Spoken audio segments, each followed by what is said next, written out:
My mother-in-law wanted to make my daughter healthy by deliberately infecting her with chicken pox. Now, she's in the hospital because she's the one getting shingles. I've had a few disagreements with my mother-in-law Trish in the past over my parenting style. She criticized me for using disposable diapers, buying baby food from the supermarket, and not raising Annie as an organic baby, but everything seemed great. Earlier this year my husband and I decided to spend Christmas with his family for the first time since my daughter was born last September. Since they live 12 hours away, we decided to stay for a few weeks before Christmas so they could spend loads of time with our 1-year-old daughter, Annie. We arrived early, we planned, and everything was great. After a day or two settling in, my husband and I decided to pick up a few gifts from a mall around an hour away before the last-minute rush kicked in. My father-in-law tagged along. Trish said she was happy to take care of Annie. We got back a few hours later and Annie was down for a nap on a blanket I didn't recognize. Trish said one of her friends dropped by and gave it as an early Christmas gift. It looked pretty old/worn, but I figured one of her hippie friends was just recycling it. The next 2 weeks were fine, aside from Trish making a point to prepare meals for Annie from scratch. I mentioned this to my husband and he said to just let her be. Annie mostly mushed the food Trish gave her with her hand slashed through the bowls on the floor,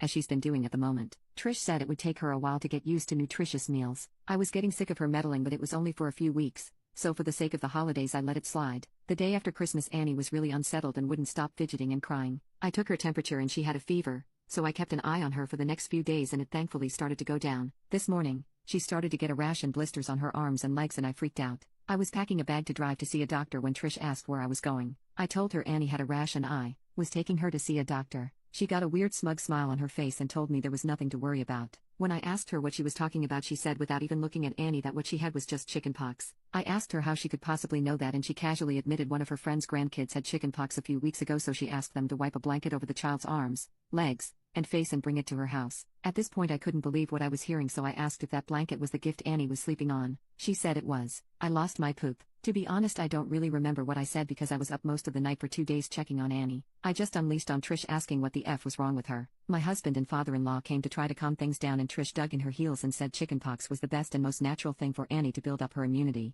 I already have a vaccination schedule in place with my pediatrician and she was booked in to get immunized for chickenpox at 18 months. We drove to see the doctor and he confirmed she had it. He said I'll have to cut Annie's nails short and might have to tape socks on her hands while she sleeps because kids so young can scratch until they bleed and that would leave scars. On the drive back my husband started making excuses for Trish, that she was only doing what she thought was best. I couldn't believe he was defending her and we fought most of the way home until I told him to stop talking to me. Annie's been scratching like crazy and I just had to tape socks over her hands. Trish tried to talk to me when we got back and I told her to get out of my sight. We were meant to stay until Wednesday, but I just finished packing up our stuff so we can leave first thing in the morning. I'm so angry I can't even think. Whenever I hear Trish moving around in the kitchen my heart starts beating faster and I feel like going out there and grabbing her by the hair. I don't ever want to see her again or let my daughter see her again. What can I say to make her and my husband realize the enormity of what she's done? Update 1. I didn't think it would be possible, but things got worse. I got up first thing the next morning and started packing our stuff into the car. Once I opened it up I kept the keys in my pocket since I was going in and out. Usually, we use Jack's set and leave mine in my bag. While I was packing he sat in the kitchen with Trish and my father-in-law and chatted and had coffee like nothing was wrong. Annie was mercifully still asleep, so I just gently belted her in and closed her door when Jack came out and asked if I had everything. I said we were good to go as soon as he was. He said okay and calmly took out his key set and centrally locked the car,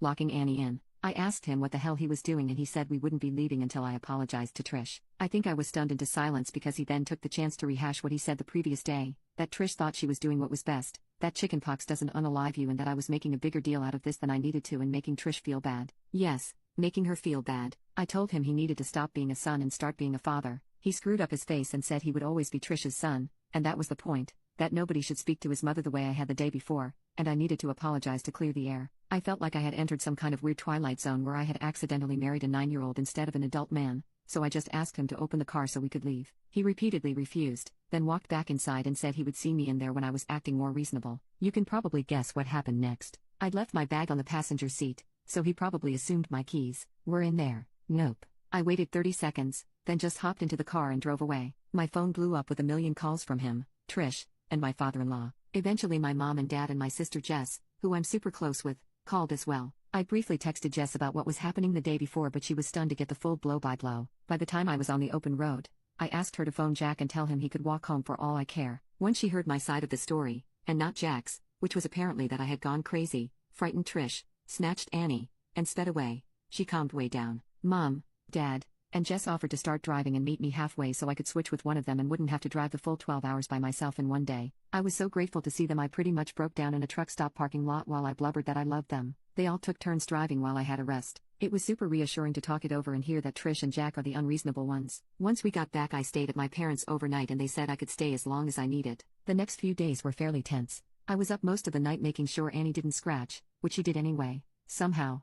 And it seemed like she just cried and cried and cried until she was exhausted. She has 5 scars on her face and a few others on her arms from scratching. I know appearances shouldn't matter, but I'm so angry her skin is marked for life now over some stupid bullshit. This whole thing is just something I never expected to happen. I answered one of Jack's calls only to have him start a rant that he didn't recognize this person I had become, so I hung up on him. He was due to come back for the start of the work year, which I wasn't looking forward to, but I figured we could make it work as long as Trish was 12 hours away. Then at like 11 p.m. one night, I got a very short and formal text from my father-in-law via Jack's phone, saying Trish had come down with shingles and was in the emergency room, that Jack was staying there to care for her, and that he would work from their house remotely once the year started back up. Jack's been there for the past few weeks tending to Mama's every whim. I'm sure she's put on an Oscar-worthy performance of having one foot in the grave, and according to Google, it should be any day now that her painful, crusty pustules go gently into that sweet night. A few weeks ago I was honestly so tired and overwhelmed and in disbelief that I didn't know what to do. Now I'm back at home with people who actually care about me. I think I'm starting to realize how lucky I am to see the weird relationship with his mommy this early on. The fact that he cares more about Trish than his own daughter speaks volumes. When he eventually comes back, I think we'll have to have a serious talk about our future together.